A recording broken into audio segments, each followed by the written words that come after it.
Merci David pour votre œil et ces analyses. Résultat, comment ça se traduit d'un point de vue, dans un langage obligataire, cette situation macroéconomique et monétaire? Alors, non pas obligataire, mais très court terme, puisque le graphique que vous avez sous les yeux représente l'évolution des taux Fed Funds aux États-Unis et en fait la trajectoire de baisse des taux des taux aux États-Unis, donc de la Fed. Et ce qu'on va voir tout à l'heure, c'est bon, déjà d'une part, ce que vous avez sous les yeux montre que la Fed baisse régulièrement ses taux depuis la fin de l'année 2024 et que, on va le voir tout à l'heure, ce mouvement devrait se poursuivre. Donc pour l'instant, elle choisirait le biais qui consiste à soutenir plutôt la croissance et l'emploi plus que de contenir le niveau d'inflation. Ouais, très clair, hein. Très clairement, qu'est-ce qui va se passer? Eh bien, c'est que dès sa prochaine réunion, dont la décision sera connue le 17 septembre prochain, la semaine prochaine, mercredi prochain, eh bien, très certainement que la Fed va baisser son principal taux directeur de 25 points de base. Certains financiers anticipent même, alors est-ce que c'est du marketing pour faire parler d'eux, mais une baisse de 50 points de base dès la semaine prochaine.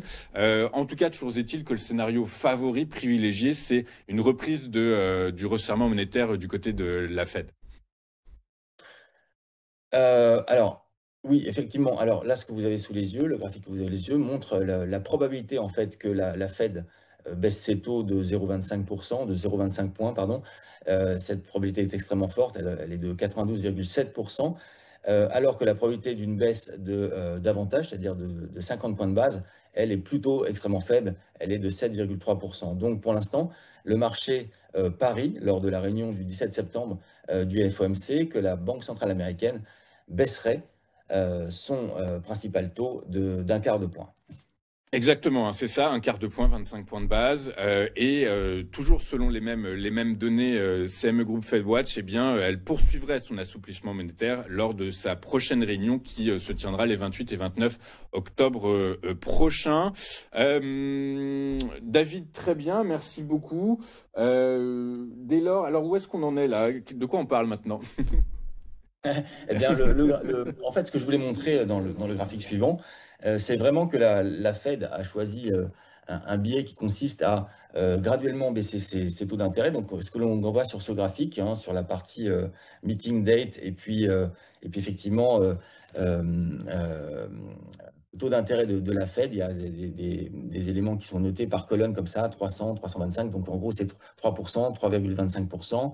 Et jusqu'à ce qu'on observe aujourd'hui, 4%, 4,25%. Donc ce que l'on observe, c'est qu'ici, la trajectoire des taux d'intérêt de la Fed, c'est-à-dire dans les petites cases bleues ici, c'est qu'à chaque meeting, celle-ci diminuerait ses taux d'environ un quart de point, et ce jusqu'en décembre 2026. Donc pour reprendre, pour expliquer un petit peu ce graphique qui peut paraître un peu compliqué, ce que l'on observe, c'est que le 17 septembre, elle baisserait son taux d'un quart de point dans 92,66% des cas. Et à la réunion du 29 octobre, 95% de chance d'une baisse de encore un quart de point. Et comme ça, petit à petit, on descend vers la partie en bas et à gauche de ce tableau. Et on se rend compte qu'il y a une trajectoire de baisse des taux avérée qui est régulière à chaque meeting. Et donc, ce qui signifie que pour le moment, en tous les cas, ce que le marché anticipe, c'est que la Banque centrale, dans ce dilemme qui consiste à la fois à contenir l'inflation et d'autre part soutenir la croissance et l'emploi, préférerait, semble-t-il, soutenir la croissance et l'emploi et pour le moment peut-être laisser filer l'inflation. Alors bien sûr, elle ne laissera pas filer l'inflation jusqu'à des niveaux extrêmes, mais pour l'instant, dans le dilemme dont on parle tout à l'heure, depuis le début de l'émission, la banque choisirait fera un choix de politique monétaire qui consiste à soutenir la croissance et l'emploi. Ouais, alors moi je vais me faire l'avocat du diable, Comme d'habitude. Oui, comme d'habitude, mais il y a un risque quand même, il y a un scénario qui ne doit pas être négligé, puisque on le comprend bien, une baisse des taux directeurs de la Réserve fédérale américaine a notamment un impact sur l'investissement des entreprises, puisque ça leur offre plus de capacité d'endettement vu que les taux baissent. Certains mettent en avant le risque de bulles sur quoi? Sur l'intelligence artificielle aux États-Unis. Pour eux, On est dans une bulle actuellement autour de l'IA et ces baisses de taux ne feraient que l'accentuer. Résultat, par la force des choses, ces baisses de taux accéléreraient la chute de certains grands acteurs éventuels de l'intelligence artificielle et donc, par conséquent, auraient un impact sur l'emploi. Donc, ce scénario de baisse que vous nous avez montré, qui est très juste, puisque c'est celui qui est communiqué par le principal analyste et observateur de ce marché, eh bien, est quand même à prendre avec certaines pincettes et avec en tête quand même que cette trajectoire de baisse, elle n'est pas comment dire, elle n'est pas certaine à 100%. Hein. Les probabilités d'ailleurs et les ratios que vous nous mettez en avant l'expliquent bien. Et plus d'une fois, ce tableau-là que les analystes, les journalistes, les financiers regardent tous les jours, plus d'une fois, ce tableau a été battu en brèche, a été totalement erroné et non suivi par la Réserve fédérale américaine. Ça vient pas de la Réserve fédérale américaine, ce tableau, il faut bien le préciser. Oui, tout à fait. Ce sont des probabilités qui sont extrapolées à partir des taux, l'évolution des taux Fed Funds, nous sommes bien d'accord.